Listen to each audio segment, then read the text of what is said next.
In an interview with extratv to promote Spider-Man No Way Home, the interviewer asked, "You've said that if you're playing Spider-Man after you're 30, you've done something wrong. What do you want to be doing at 30? And as part of his answer, Tom Holland said, "It's just a perfect example of how everything you say is always misconstrued and no one actually speaks the truth." Let me explain why he was a bit miffed, as they say in Kingston. The interviewer is referring to a GQ interview published November 17, 2021, where Tom was quoted as saying, "Maybe it is time for me to move on. Maybe what's best for Spider-Man is that they do a Miles Morales film. I have to take Peter Parker into account as well, because he is an important part of my life. If I'm playing Spider-Man after I'm 30, I've done something wrong." On November 29, producer Amy Pascal told Fandango, "We are getting ready to make the next Spider-Man movie with Tom Holland and Marvel. It just isn't part of. We're thinking of this as 3 films, and now we're going to go on to the next 3. This was quickly interpreted as Tom Holland had signed to do 3 more movies. In the first major interview for the No Way Home press tour, French TV show Quotidien asked if Tom had signed a contract for 3 more, and Tom said instead, "Maybe." According to Variety, insiders say no deals have been formalized. Amy either likes the book The 48 Laws of Power, and is trying to force a decision from Tom by talking about the next film as if it is a sure thing that he is involved, or her quote has been misconstrued. So why does Tom also think that he was misconstrued by GQ? Each Spider-Man movie takes roughly 2 years commitment from pre-production to release. Tom himself references this timeframe in the same magazine interview when returning to the question of what he wants to do in future. He is quoted as saying, "I might do Spider-Man 4, 5, and 6, finish when I'm 32, and never make another." This adds additional context to his earlier statement, assuming GQ printed his words correctly, that if I'm playing Spider-Man after I'm 30, I've done something wrong. He is 25 years old, and expected to film The Crowded Room in 2022, although it is still listed as in development on IMDb. If he signs a 3-movie deal to start up again from 2022 to 2023 onwards, Spider-Man 6 would be released when he is 31 or 32 years old on a normal schedule. To put the record straight, Tom told extratv, "I don't know what the future of Spider-Man looks like. I don't know whether I'm going to be a part of it. Spider-Man will always live on in me, and I know that Amy and the studio are keen to figure out what the next chapter of Spider-Man looks like.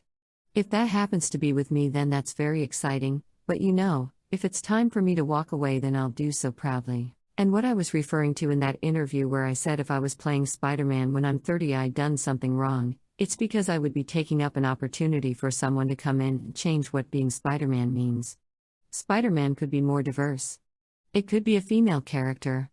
It could be anything, so that's what I was saying, and thanks to that journalist for changing that, I really appreciate it.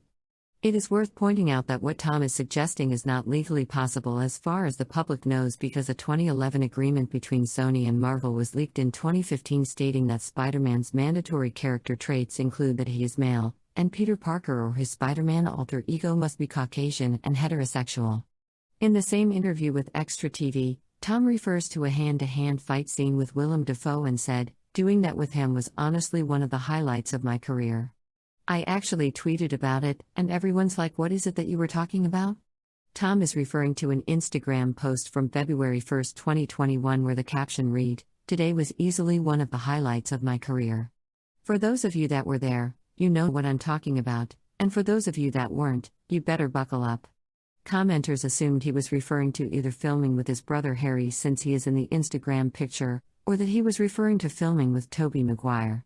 By the way, in a recent interview with The Graham Norton Show, Tom does go into detail about filming with Harry that day also.